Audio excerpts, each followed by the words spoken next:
Hi guys, welcome to part 2 of 5G NR interview question series. So in this video we will discuss some more question and answers on 5G NR interviews. So let's start. What is the size of one RB in NR? So in NR, one RB is equals to one symbol in time domain and 12 subcarriers in frequency domain. So this definition is a little bit different from LTE. In LTE, one RB is 7 symbols in time domain and 12 subcarriers in frequency domain. So yes, that is the difference in LTE and NR. What is the minimum and maximum number of RBs that can exist in NR? So this table basically explains the minimum and maximum number of RBs that can exist for each numerology or each subcarrier spacing. Okay, so for example, let's pick up 30 kilohertz subcarrier spacing.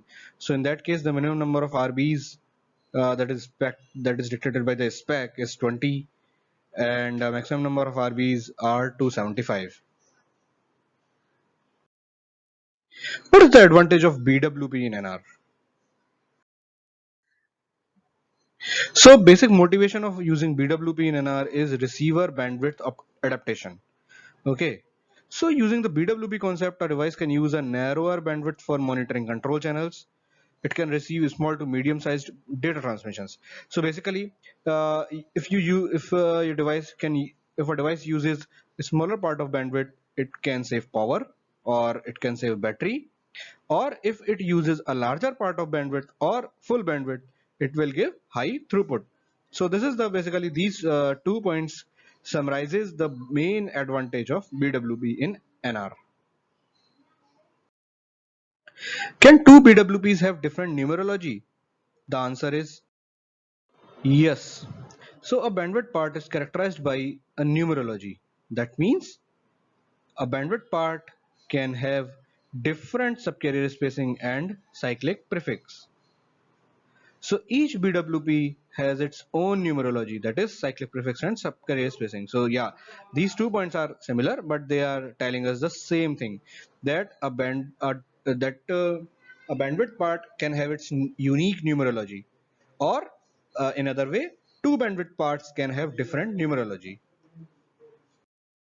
What is the maximum number of BWPs that can be supported in NR? The answer is 4. Can two BWPs in NR overlap? Yes. So this picture basically tells us, or it explains, that two BWPs can overlap in frequency domain. So the basic idea is different BWPs are active at different time instants.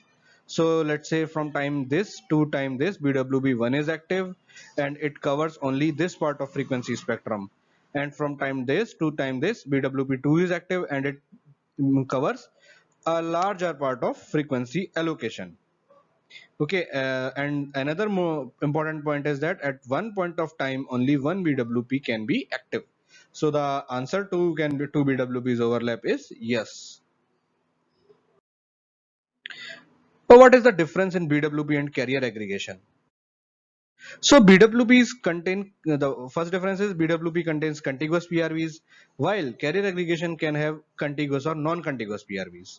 Okay, so and the non-contiguous carriers or the non-contiguous CCs can be in both frequency band, can be in same frequency band or different frequency band.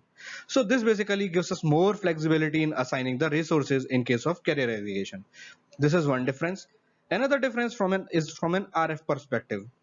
Okay, so a component carrier is associated with various RF requirements, such as out of band emissions requirements.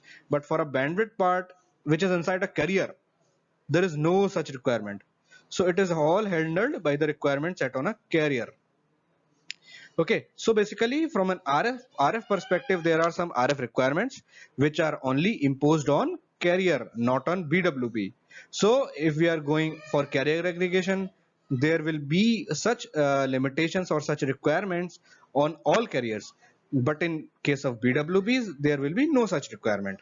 So this point you can watch the following video. You can watch a video which is mentioned in the description to get more details on this point. What is the maximum number of CCs that can be aggregated in an hour? So up to 16 carriers can be aggregated, which can allow for an overall transmission bandwidth up to 16 times 400 megahertz. So this can be the maximum value of achievable bandwidth in case of NR. So the answer is up to 16 carriers can be aggregated. Okay, so friends, you can post your questions that you want answered in the comment section. You can share this video with your friends and colleagues, and please subscribe to this channel for more videos on interview questions. Thanks.